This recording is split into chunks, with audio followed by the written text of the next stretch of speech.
Good morning students. इस lecture से हम क्लास 12th इनऑर्गेनिक केमिस्ट्री की एक बहुत ही इंपॉर्टेंट यूनिट स्टार्ट करने जा रहे हैं। हमारी यूनिट है द पी ब्लॉक एलिमेंट्स। वैसे तो पी ब्लॉक एलिमेंट्स को हम 11th क्लास में भी स्टडी कर चुके हैं, लेकिन 11th क्लास में द पी ब्लॉक एलिमेंट्स के केवल 2 ग्रुप्स को ही स्टडी कराया जाता है, ग्रुप 13 और ग्रुप 14। बाकी बचे हुए ग्रुप 15, 16, 17 और 18 को हम क्लास 12th में स्टडी करते हैं। तो हम यहाँ पर सबसे पहले स्टार्ट करते हैं ग्रुप 15 एलिमेंट्स। ठीक है, हम यहाँ पर जो भी स्टडी करेंगे वो एनसीईआरटी के अकॉर्डिंग करेंगे, एनसीईआरटी की लाइन टू लाइन को डिस्कस करेंगे हम यहाँ पर। तो सबसे पहले हम ग्रुप 15 एलिमेंट्स को चेक कर लेते हैं कौन कौन से हैं। देखिए, ग्रुप 15 एलिमेंट्स हैं nitrogen, phosphorus, arsenic, antimony and bismuth. ठीक है, और लास्ट है अनपेंटियम। अनपेंटियम रिसेंटली डिस्कवर हुआ है, तो इसका नाम कर दिया है मॉस्कोवियम, MC, जो एक सिंथेटिक एलिमेंट है और रेडियो एक्टिव एलिमेंट है। ठीक है, मॉस्कोवियम की केमिस्ट्री को 12th क्लास में स्टडी नहीं किया जाता है, केवल इसका इंट्रोडक्टरी पार्ट है। बाकी हम बिस्मथ तक, नाइट्रोजन टू बिस्मथ तक 12th क्लास में स्टडी कर लेते हैं। ठीक है, तो सबसे पहला जो पॉइंट हमारे पास है ग्रुप 15 एलिमेंट का, वो क्या है? Electronic configuration. हम यहाँ पर सबसे पहले 15 ग्रुप एलिमेंट्स का इलेक्ट्रॉनिक कॉन्फ़िगरेशन चेक करते हैं। देखिए, the valence shell electronic configuration of these elements is NS2 Np3। तो हमें यहाँ पर फर्स्ट लाइन में वैलेंस सेल इलेक्ट्रॉनिक कॉन्फ़िगरेशन दिया हुआ है किसका? 15 ग्रुप एलिमेंट्स का। अब वैलेंस सेल इलेक्ट्रॉनिक कॉन्फ़िगरेशन होता क्या है? वैलेंस सेल का मीनिंग है आउटर मोस्ट सेल। किसी भी एटम की जो सबसे लास्ट वाली सेल होती है उसको क्या बोलते हैं? Valence shell. उसका जो इलेक्ट्रॉनिक कॉन्फ़िगरेशन है वो जनरल फॉर्म में यहाँ पर दिया हुआ है कि सभी एलिमेंट्स इसी वैलेंस सेल इलेक्ट्रॉनिक कॉन्फ़िगरेशन में लाई करते हैं। ठीक है, तो देखिए यहाँ पर चेक करते हैं, इस फर्स्ट लाइन को हम सिंप्लीफाई कर लेते हैं। देखिए, nitrogen, phosphorus, arsenic, antimony and bismuth, ये हमारे पास है एलिमेंट। पीरियड नंबर लिख लेते हैं। सेकंड पीरियड में नाइट्रोजन है, थर्ड में फॉस्फोरस है, फोर्थ में आर्सेनिक है, उसके बाद फिफ्थ में एंटीमनी है और सिक्स्थ में बिस्मथ है।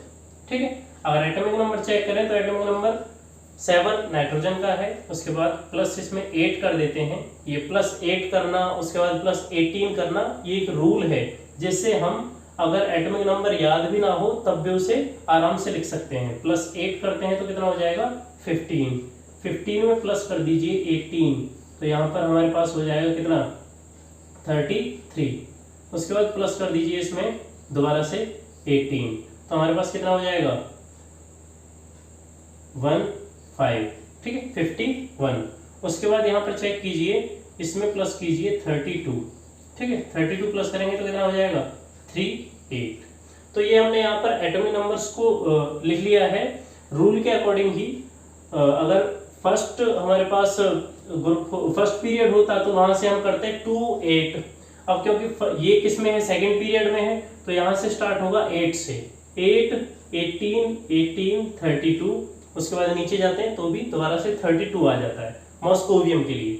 अब यहाँ पर देखिए, एटॉमिक नंबर नाइट्रोजन का 7 है, तो इलेक्ट्रॉनिक कॉन्फ़िगरेशन चेक करते हैं। देखिए, 1s2, 2s2, 2p3। इसी तरह से फॉस्फोरस के लिए चेक कीजिए, 1s2, 2s2, 2p6, 3s2, 3p3। उसके बाद आर्सेनिक है जिसका एटॉमिक नंबर कितना है? 33। देखिए, 1s2, 2s2, 2p6, 3s2, 3p6। ठीक है, यहां तक लिख लिया। उसके बाद है 3d10, 4s2 एंड 4p3। ठीक है, इस तरह से हमने आर्सेनिक का भी इलेक्ट्रॉनिक कॉन्फ़िगरेशन लिख लिया है। एंटीमनी के लिए चेक कीजिए, 1s2, 2s2, 2p6, 3s2, 3p6, 3d10, 4s2, 4p6, फिर 4d10, 5s2 और 5p3। ठीक है, उसके बाद लास्ट है बिस्मथ। बिस्मथ के लिए चेक कर लेते हैं, 1s2, 2s2, 2p6, 3s2, 3p6, यहाँ पर है 3d10, उसके बाद है 4s2, 4p6, फिर है 4d10, यहाँ पर है 5s2, 5p6, उसके बाद है 4f14 और 5d10, 6s2, 6p3। ठीक है जी। तो यहाँ पर हम इलेक्ट्रॉन्स चेक करते हैं। अब इन इलेक्ट्रॉनिक कॉन्फ़िगरेशंस को आराम से समझना है बस। देखिए सबसे पहले है नाइट्रोजन। नाइट्रोजन में अगर चेक करते हैं तो 7 यहाँ पर एटॉमिक नंबर है, और एटॉमिक नंबर कई बच्चों को पता नहीं होता कि एटॉमिक नंबर होता क्या है। Atomic number is equal to number of electrons और नंबर ऑफ प्रोटॉन। किसी भी एटम में जितने नंबर ऑफ प्रोटॉन हो उसको एटॉमिक नंबर बोलते हैं, या फिर जितने नंबर ऑफ इलेक्ट्रॉन्स हो। यहाँ पर और लगा हुआ है, या प्लस मत करना इनको, या तो करना है नंबर ऑफ इलेक्ट्रॉन्स को कैलकुलेट, या फिर करना है नंबर ऑफ प्रोटॉन्स को। तो अगर हम यहाँ पर चेक करते हैं एटॉमिक नंबर, अगर हमारे पास कितना है 7 है, तो 7 एटॉमिक नंबर होने का मीनिंग क्या हो गया कि इलेक्ट्रॉन्स कितने हैं 7। गिनिए, s में 2, फिर s में 2 और p में 3, कितने हो गए 4 + 3 7। ठीक है। ये और ध्यान रखें कि नंबर ऑफ इलेक्ट्रॉन्स केवल तब वैलिड है एटॉमिक नंबर के लिए जब हमारे पास जो एटम है वो न्यूट्रल है। अगर एटम आयनिक फॉर्म में है तो हम केवल इसको वैलिड मानेंगे, नंबर ऑफ प्रोटॉन को, क्योंकि प्रोटॉन सेम रहते हैं, इलेक्ट्रॉन्स का लॉस होता है और इलेक्ट्रॉन गेन भी हो जाते हैं। ठीक है, इसलिए नंबर ऑफ इलेक्ट्रॉन्स टेम्परेरी है लेकिन ये परमानेंट है। ठीक है, तो हमारे पास क्योंकि न्यूट्रल एटम है नाइट्रोजन, तो इसमें 7 ही प्रोटॉन है, 7 ही क्या है इलेक्ट्रॉन है। ठीक है, तो यहाँ पर हमने इसका चेक कर लिया है। उसके बाद देखिए फास्फोरस के लिए, फास्फोरस में 15 इलेक्ट्रॉन्स हैं। तो देखिए 2 2 4 6 10 10 और 5 15, 15 यहाँ पर क्या हो चुके हैं नंबर ऑफ इलेक्ट्रॉन्स और नंबर ऑफ प्रोटॉन। ठीक है, और ये इसका एटॉमिक नंबर है। उसके बाद आर्सेनिक है 33, तो यहाँ तक हो गए 10 10 + 8 18 18 + 10 28 28 + 5 33, तो 33 आर्सेनिक का एटॉमिक नंबर है। एंटीमनी है 51, तो इसको बड़े ध्यान से चेक करना है आराम से। यहाँ तक हो गया 10, देखिए ये हो गया 10, उसके बाद ये हो गया 8 10, तो यहाँ पर 18 हो गया, 18 + 10 28 28 + 2 30 30 + 6 36 36 + 10 36 + 10 46, यहाँ तक हो गया है 46। अगर 46 में 2 + 3 5 किया जाए तो कितना आएगा 51। तो एटॉमिक नंबर हमारे पास कितना है 51 ही तो है। तो 51 हमारे पास क्या हो गया नंबर ऑफ इलेक्ट्रॉन, मतलब हमारा इलेक्ट्रॉनिक कॉन्फ़िगरेशन बिल्कुल करेक्ट है। उसके बाद हम बिस्मथ का इलेक्ट्रॉनिक कॉन्फ़िगरेशन चेक करते हैं। देखिए यहाँ पर है ये 2 + 2 + 6 10 एंड 2 + 6 + 10 18, तो यहाँ पर कितना हो गया 28 28 यहाँ पर हो चुका है। उसके बाद यहाँ देखिए 4s2 4p6, यहाँ पर ये हो गया 8, और d को भी इसमें प्लस कर लेते हैं तो ये कितना हो जाएगा 18। ठीक है, तो यहाँ पर आप डायरेक्टली भी कर सकते हैं 28 + 18 कितना हो गया 6 एंड 4 46 हो गया यहाँ पर। उसके बाद 46 में प्लस करना है आपको किसको, यहाँ पर है 5s2 एंड 5p6, ये हो गया 8, तो 8 में आपको किसको प्लस करना है 46 को। 46 आप इसमें प्लस करेंगे तो कितना हो जाएगा 54 यहाँ तक हो गया हमारे पास। उसके बाद है 14 और 5d10 और 6s2 6p3। तो यहाँ चेक कीजिए, अगर हम 54 में किसको प्लस करते हैं 14 को, तो कितना हो जाता है 4 4 8 5 1 6 68 + 10 कितना हो गया 78। ठीक है, 78 हमारे पास आ चुका है। उसके बाद लास्टली क्या बचा 6s2 6p3, तो यहाँ पर क्या है 5। ठीक है, 78 + 5 83। तो ये भी हमारे पास बिल्कुल करेक्ट है कि बिस्मथ का जो इलेक्ट्रॉनिक कॉन्फ़िगरेशन हमने कंप्लीटली लिखा है वो कितना आ रहा है 83। एटॉमिक नंबर जो हमने यहाँ पर लिखा है, एटॉमिक नंबर 83, मतलब नंबर ऑफ इलेक्ट्रॉन।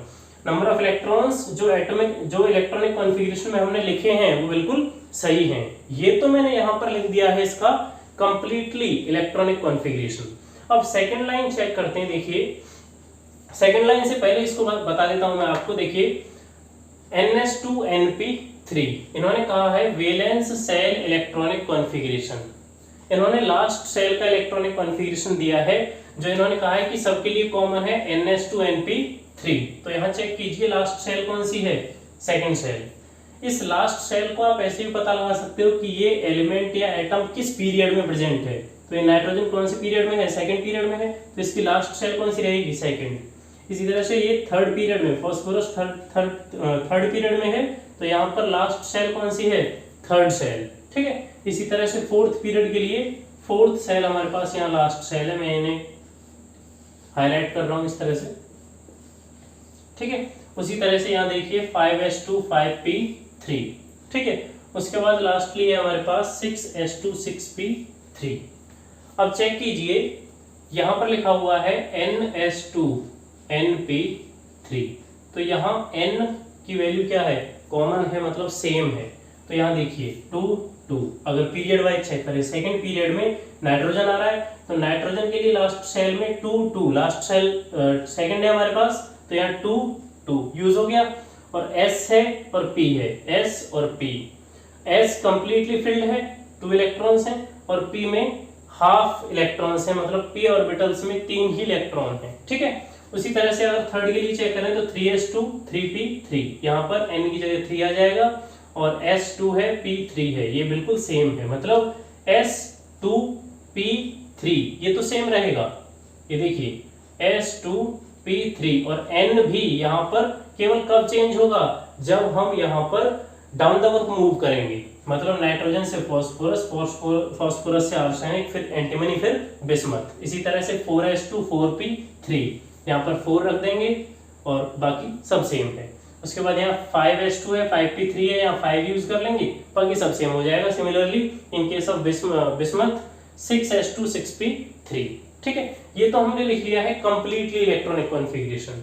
अब सेकेंड लाइन अगर चेक करें तो सेकेंड लाइन क्या है, the s orbital in these elements is completely filled. अब s को देखिए, s में कितने इलेक्ट्रॉन आ सकते हैं, मैक्सिमम 2 इलेक्ट्रॉन, और आप ऊपर से नीचे तक देख सकते हैं 2s2, s में 2 है, s में 2 है, यहाँ पर भी s में 2 है, यहाँ पर चेक कीजिए, यहाँ पर भी s में 2 है, और यहाँ पर भी s में 2 है, मतलब s क्या है, कंप्लीटली फिल्ड है। And p orbitals are half filled, लेकिन जो p ऑर्बिटल है वो क्या है, हाफ फिल्ड है। ये p ऑर्बिटल्स हैं, क्योंकि देखिए यहाँ लिखा हुआ है ऑर्बिटल, s ऑर्बिटल, ऑर्बिटल्स नहीं है, क्योंकि s के अंदर केवल एक ही ऑर्बिटल होता है इस तरह से, लेकिन p के अंदर 3 ऑर्बिटल होते हैं, इसलिए यहाँ पर क्या लगा दिया है, ऑर्बिटल्स, p ऑर्बिटल्स। ठीक है, 3 ऑर्बिटल्स में 1 2 3। ठीक है, इस तरह से 3 इलेक्ट्रॉन फिल किए जाते हैं, जो इसे क्या बनाते हैं, हाफ फिल्ड बनाते हैं। Half filled are half filled making their electronic configuration extra stable. और ये जो हाफ फिल्ड है, जो p ऑर्बिटल्स यहाँ पर हाफ फिल्ड हुए हैं, ये इन एलिमेंट्स को क्या बनाते हैं, एक्स्ट्रा स्टेबल बनाते हैं। क्योंकि हम या तो कहते हैं full field stable electronic configuration, या फिर हम कहते हैं half field extra stable electronic configuration, जैसा यहाँ पर लिखा हुआ है इलेक्ट्रॉनिक कॉन्फ़िगरेशन एक्स्ट्रा स्टेबल। ठीक है, तो ये यहाँ पर हमने इलेक्ट्रॉनिक कॉन्फ़िगरेशन को एनसीईआरटी के लाइन टू लाइन डिस्कस किया है। अब कई बार बच्चा इन इलेक्ट्रॉनिक कॉन्फ़िगरेशंस को शॉर्ट फॉर्म में नहीं लिख पाता कि इन इलेक्ट्रॉनिक कॉन्फ़िगरेशन को शॉर्ट फॉर्म में किस तरह से लिखते हैं। तो देखिए हम यहाँ पर nitrogen to bismuth in electronic configurations को जो इतना लेंथी पड़ जाते हैं, इनको छोटे फॉर्म में, छोटे रूप में कैसे लिखते हैं, देखिए शॉर्ट फॉर्म में nitrogen, phosphorus, arsenic, antimony and bismuth. ठीक है, इनका जो शॉर्ट फॉर्म में हम इलेक्ट्रॉनिक कॉन्फ़िगरेशन लिखेंगे, जिसे हम बोलते हैं inert gas stable electronic configuration. Inert gases का यूज करके हम इनका इलेक्ट्रॉनिक कॉन्फ़िगरेशन स्टेबल भी लिखेंगे और शॉर्ट भी लिखेंगे। देखिए हमारे पास है इनर्ट गैसेस 18 ग्रुप में है, helium, neon, argon, krypton, xenon, radon. ठीक है, ये हमारे पास 18 ग्रुप एलिमेंट्स हैं। अब इनका यूज करेंगे हम यहाँ पर इन इलेक्ट्रॉनिक कॉन्फ़िगरेशंस में नाइट्रोजन टू बिस्मथ। देखिए यहाँ पर नाइट्रोजन का इलेक्ट्रॉनिक कॉन्फ़िगरेशन है 1s2 2s2 2p3। तो अगर मैं यहाँ पर लिख देता हूँ हीलियम, हीलियम 2s2 2p3, तो हीलियम का इलेक्ट्रॉनिक कॉन्फ़िगरेशन कितना होता है 1s2। 1s2 किसका इलेक्ट्रॉनिक कॉन्फ़िगरेशन है हीलियम का, क्योंकि अगर एटॉमिक नंबर चेक करें तो यहाँ इसका 2 होता है, इसका 10 होता है, 18 के बाद क्रिप्टॉन का कितना हो जाता है 36। ठीक है, 36 के बाद इसका कितना हो जाएगा 54। यहाँ पर देखिए इसका कितना है 51 है। 51 के बाद जब हम पीरियड में मूव करेंगे तो इसका कितना होगा 54 हो जाएगा। देखिए हीलियम का इलेक्ट्रॉनिक कॉन्फ़िगरेशन है 1s2, ये 1s2, तो 1s2 की जगह हमने क्या यूज कर लिया है हीलियम। उसके बाद देखिए फास्फोरस में इलेक्ट्रॉनिक कॉन्फ़िगरेशन है 1s2 2s2 2p6, तो यहाँ तक कितना हो गया 10 इलेक्ट्रॉन्स। यहाँ तक कितने हैं 10 इलेक्ट्रॉन्स हैं, और ये 10 इलेक्ट्रॉन्स किसके लिए हैं नियोन के लिए, क्योंकि नियोन का एटॉमिक नंबर कितना है 10 है, मतलब उसमें 10 इलेक्ट्रॉन्स प्रेजेंट हैं, तो हम यहाँ पर लिख सकते हैं नियोन। अब नियोन यहाँ पर लिखने का मीनिंग हो गया कि हमने 10 इलेक्ट्रॉन यूज कर लिए हैं। अब हमें ये लिखने की रिक्वायरमेंट नहीं है 1s2 2s2 2p6 हमें नहीं लिखना है, केवल क्या लिखना है 3s2 3p3। तो ये लिख लिया हमने 3s2 3p3। उसके बाद आर्सेनिक में देखिए, आर्सेनिक के केस में आर्गन को यूज करेंगे। देखिए आर्सेनिक का एटॉमिक नंबर क्या दे रखा है आपको, आर्सेनिक का एटॉमिक नंबर है 33। ये हो गया जी 33 एटॉमिक नंबर, यहाँ पर 15 हो गया, यहाँ पर 7 हो गया। 33 के लिए हम यूज करेंगे आर्गन का। ये देखिए आर्गन जिसका एटॉमिक नंबर कितना है 18 है ना। उसके बाद है फिर 3d10 4s2 4p3। इसको चेक करते हैं। देखिए आर्गन के 18 इलेक्ट्रॉन्स चेक कर लेते हैं आर्सेनिक में। ये 10 हो जाते हैं, यहाँ से यहाँ तक 10 हो गए 10, और ये हो गए यहाँ से यहाँ तक 18 के बाद क्या बचता है केवल 3d10 4s2 4p3। वही मैंने यहाँ पर लिखा है 3d10 4s2 4p3। इसी तरह से एंटीमनी है, एंटीमनी का एटॉमिक नंबर कितना है 51। यहाँ देखिए यहाँ लिख दिया हमने 51, और 51 के लिए आर्गन के बाद कौन है क्रिप्टॉन। क्रिप्टॉन का यूज करेंगे, यहाँ लिख दिया Kr, एंड क्रिप्टॉन का हो गया 36 एटॉमिक नंबर। उसके बाद यहाँ आ जाएगा 4d10 5s2 and 5p3। Check कीजिए यहाँ पर है एंटीमनी का 51 एटॉमिक नंबर है, और यहाँ क्रिप्टॉन है जो कि 36 बता रहा है। 36 इलेक्ट्रॉन्स हम यहाँ पर यूज कर लेते हैं। देखिए ये हो जाते हैं 10 के बाद ये हो गए 18 हो गए यहाँ तक। इसको अगर प्लस कर देते हैं तो यहाँ पर हो गए 18 के बाद यहाँ कितने हैं 3d10 कितने हो गए 28 प्लस 6 और 2 8 यूज कर लिए हमने यहाँ पर 28 और 8 36 किसका एटॉमिक नंबर है क्रिप्टॉन का, सॉरी क्रिप्टॉन का एटॉमिक नंबर कितना है 36 तक हमने यूज कर लिया है क्रिप्टॉन को। उसके बाद कौन कौन बचता है 4d10 5s2 5p3, तो वही हमने यहाँ पर लिखा है। ठीक है जी।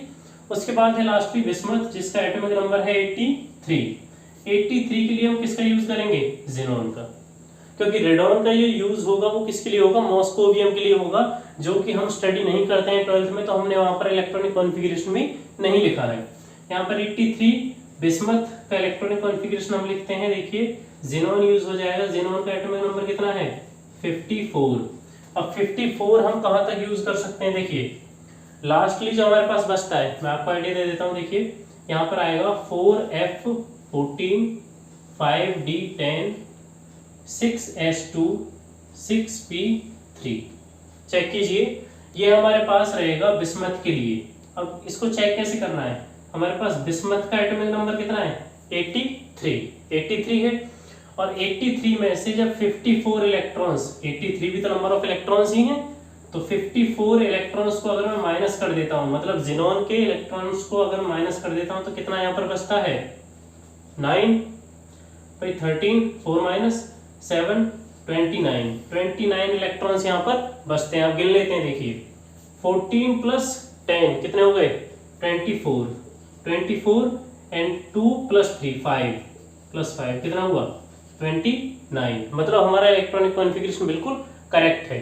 तो आप देखिए हमने स्टार्टिंग में आपको ओपनली बताया था, ओपन करके पूरी तरह से इलेक्ट्रॉनिक कॉन्फ़िगरेशन बताए हैं। उसके बाद हमने आपको कंडेंस फॉर्म में भी बता दिए हैं कि शॉर्ट फॉर्म में किस तरह से इलेक्ट्रॉनिक कॉन्फ़िगरेशंस को लिख सकते हैं।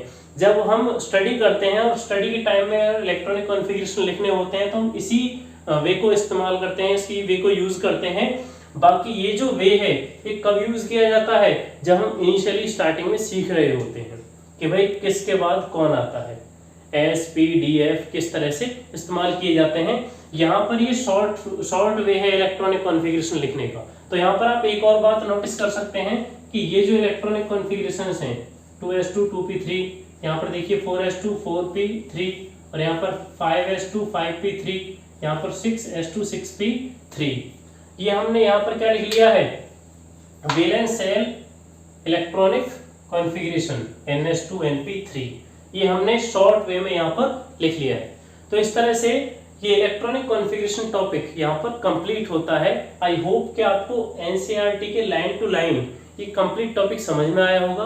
अगर इसमें कोई डाउट है तो आप कमेंट सेक्शन में पूछ सकते हैं। Thank you.